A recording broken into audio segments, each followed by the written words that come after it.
5 दिनों तक चलने वाले दीपावली के महापर्व में धनतेरस का त्योहार सबसे पहले दिन मनाया जाता है और हिंदू पौराणिक मान्यता के अनुसार धनतेरस की तिथि पर भगवान धन्वंतरी का जन्म हुआ था। भगवान धन्वंतरी को आयुर्वेद और अच्छी सेहत के देवता के रूप में पूजा जाता है।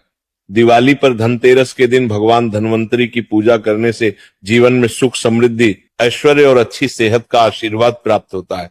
साथ ही इस दिन खरीदारी करना भी बहुत शुभ माना जाता है। धनतेरस के दिन हर तरह के शुभ कार्य प्रारंभ किए जा सकते हैं। इस दिन विशेष रूप से सोना और चांदी के आभूषण, नए बर्तन आदि खरीदे जाते हैं। धनतेरस के दिन इस प्रकार की विशेष चीजें खरीदने पर मां लक्ष्मी जी का आशीर्वाद मिलता है। ऐसी मान्यता है कि धनतेरस के दिन हम जिस भी वस्तु की खरीदारी करके लाते हैं उसमें 13 गुना की वृद्धि होती है। इसलिए आपको ध्यान रखना है कि कोई भी ऐसी गलती ना करें, ऐसी वस्तु खरीद कर ना लाएं जिससे कि अशुभता आ जाए।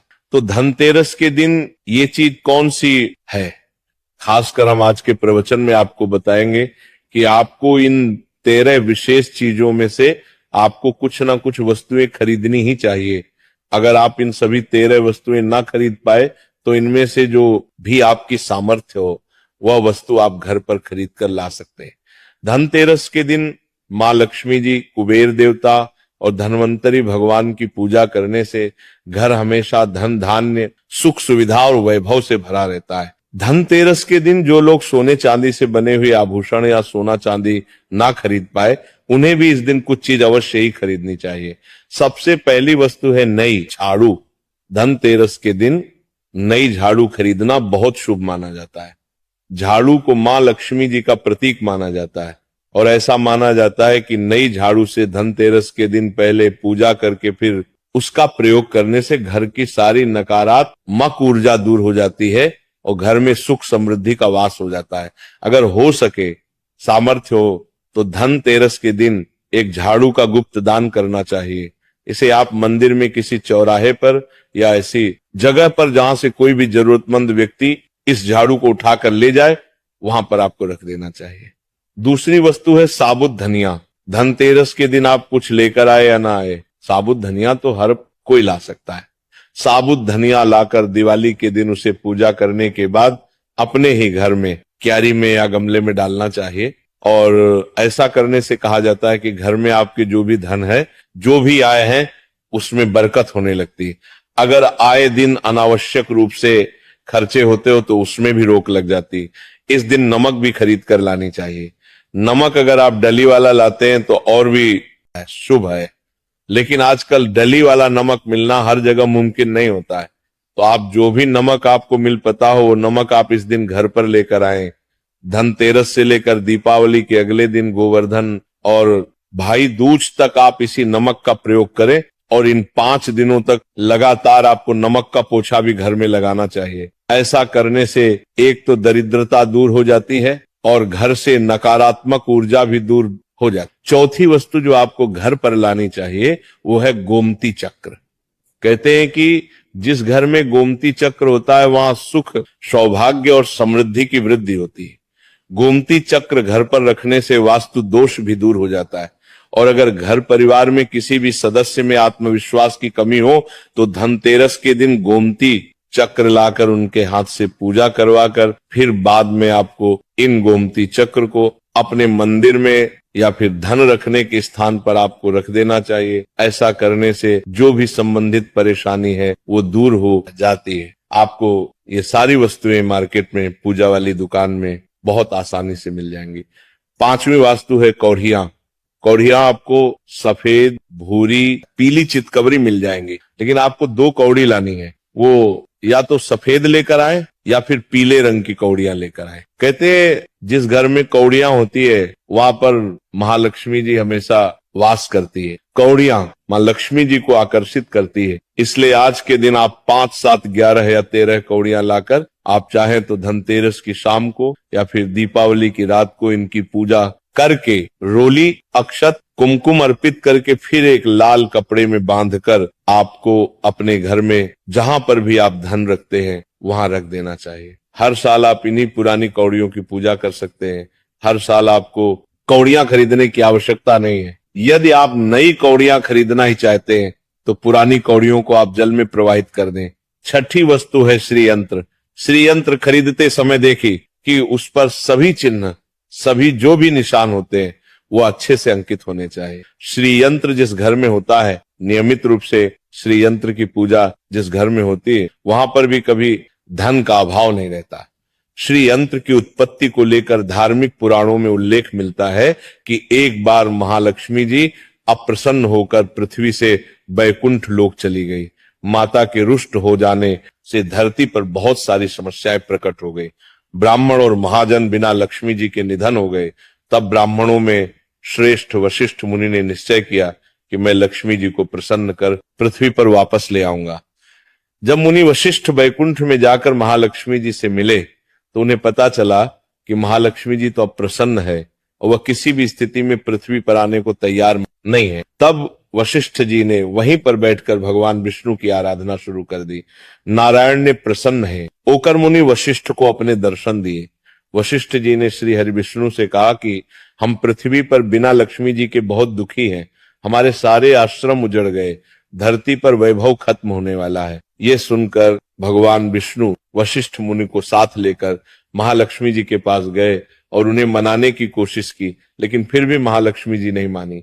तब उन्होंने कहा कि मैं किसी भी स्थिति में पृथ्वी पर वापस जाने को तैयार ही नहीं हूं। जब चारों दिशाओं में महालक्ष्मी जी के पृथ्वी पर वापस न आने की बात फैल गई, तब देवताओं के गुरु बृहस्पति जी ने एक युक्ति सुझाई। उन्होंने कहा कि अब श्री यंत्र साधना ही एकमात्र उपाय बचा है जिसे महालक्ष्मी जी को धरती पर आना ही पड़ेगा।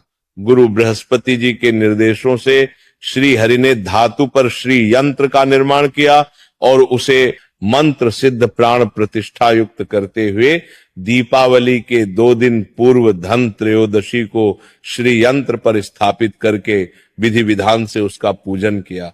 पूजन समाप्त होते होते माता लक्ष्मी जी को वहां आना ही पड़ा और वे बोली कि मैं किसी भी स्थिति में यहां आने के लिए तैयार नहीं थी, ये मेरा प्रण था, परंतु बृहस्पति जी की युक्ति से मुझे आना ही पड़ा। श्री यंत्र मेरा आधार है और इसी में मेरी आत्मा भी बसती है।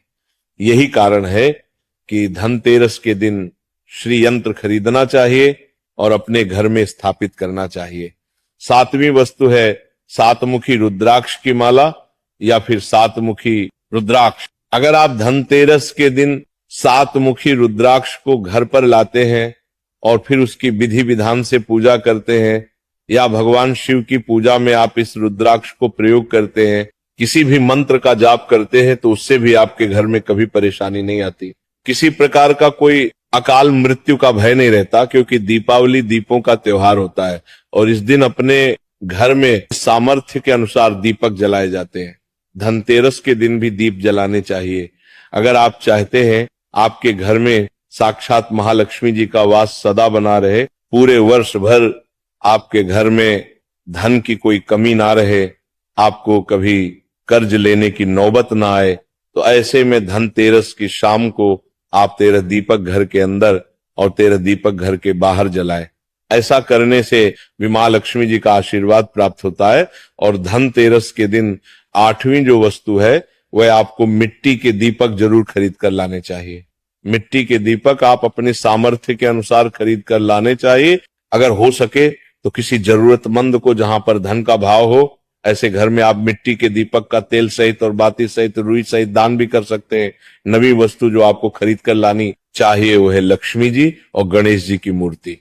वैसे तो मिट्टी की मूर्ति ही घर पर लाना शुभ होता है, लेकिन यदि आप मिट्टी की मूर्ति लाना चाहे तो धातु की मूर्ति, जैसे कि आप चांदी की, सोनी की या पीतल की मूर्ति भी घर पर ला सकते हैं। अगर आपके पास पहले से ही मूर्तियां हैं तो आप जरूरी नहीं है कि हर दीपावली पर मूर्ति खरीदें। धातु की मूर्ति यदि है तो हर साल आप मूर्ति ना खरीदें, लेकिन मिट्टी की मूर्ति है तो उनका विसर्जन कर आपको धनतेरस के दिन नई मूर्तियां लाकर उनकी पूजा विधि विधान से करनी चाहिए। धनतेरस के दिन खरीदी गई नई मूर्तियों की पूजा आपको दीपावली की शाम को करनी चाहिए। धनतेरस के दिन आप भगवान गणेश और मां लक्ष्मी जी की जो मूर्ति खरीदें, वह खरीदते समय ये ध्यान रखिए कि दोनों मूर्ति अलग अलग होनी चाहिए और दोनों ही मूर्ति में भगवान गणेश और लक्ष्मी जी बैठी हुई मुद्रा में हो, खड़ी हुई मुद्रा में लाई गई। जो मूर्तियां होती हैं वह उग्र स्वभाव की और चंचल मानी जाती है। अगर आप खड़ी मुद्रा वाली मूर्तियां लेकर आते हैं तो ऐसे में धन का भाव पक्के घर में लगातार बना रह सकता है। और आपको ध्यान रखना है कि जो मूर्तियां आप लेकर आए वह कहीं से भी खंडित ना हो, टूटी हुई ना हो। गणेश जी की प्रतिमा खरीदते समय ध्यान रखें कि उनकी जो सूंड है वह बाईं तरफ मुड़ी हुई हो और उनका वाहन मूषक भी उस मूर्ति में जरूर बना हो। और भगवान गणेश के एक हाथ में लड्डू या मोदक भी होना चाहिए।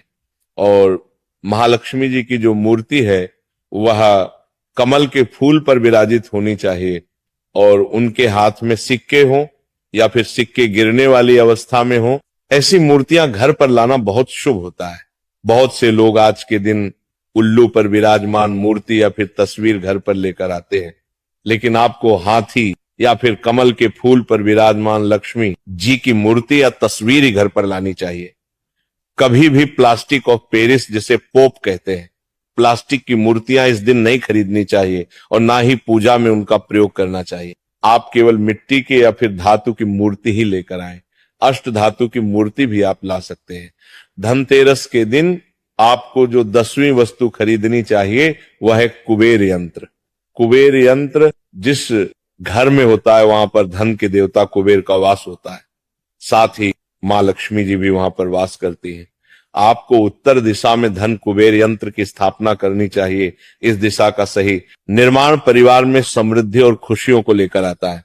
साथ ही अगर आपके घर में किसी तरह का कोई वास्तु दोष है तो वह दोष भी दूर हो जाएगा और व्यापार में, आपके कारोबार में खूब बरकत भी होगी। कई बार लोग खूब मेहनत करने के बाद भी इतना धन नहीं कमा पाते जितनी आप मेहनत करते हैं, और मेहनत करने के बाद भी आपके धन की तिजोरी खाली रहती है।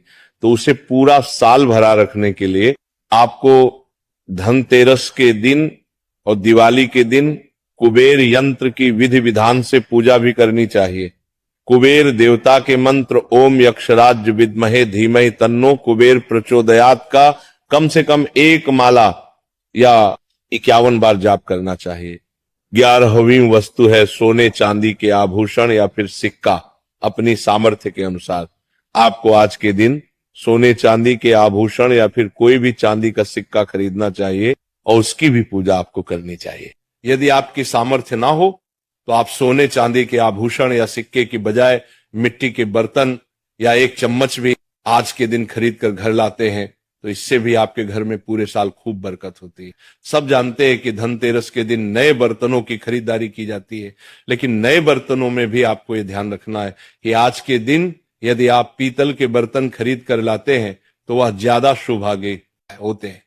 आप पुराने टूटे हुए बर्तनों को बदलकर भी नए बर्तन घर पर खरीद कर ला सकते हैं। जिसकी यदि सामर्थ्य बर्तन खरीदने की ना हो तो उन्हें आज के दिन केवल पूजा से संबंधित जो भी सामग्री है वह खरीद कर घर लानी चाहिए। ऐसा करने से भी आपको धन कुबेर भगवान और महालक्ष्मी जी का आशीर्वाद प्राप्त होता है। जिसकी अगर सामर्थ्य हो तो वह अपने सामर्थ्य के अनुसार इस दिन कुछ भी चाहे वो खरीद सकता है, लेकिन बर्तनों में आपको लोहे के बर्तन इस दिन भूल से भी नहीं खरीदने चाहिए। लोहे के बर्तन खरीदने से एक तो शनि दोष लगता है, शनि ग्रह से संबंधित परेशानियां आपके जीवन में, आपकी कुंडली में, घर परिवार में आ सकती हैं और राहु केतु ग्रह भी बलवान हो जाते हैं। 13वीं वस्तु है पूजा का सामान और धार्मिक पुस्तकें।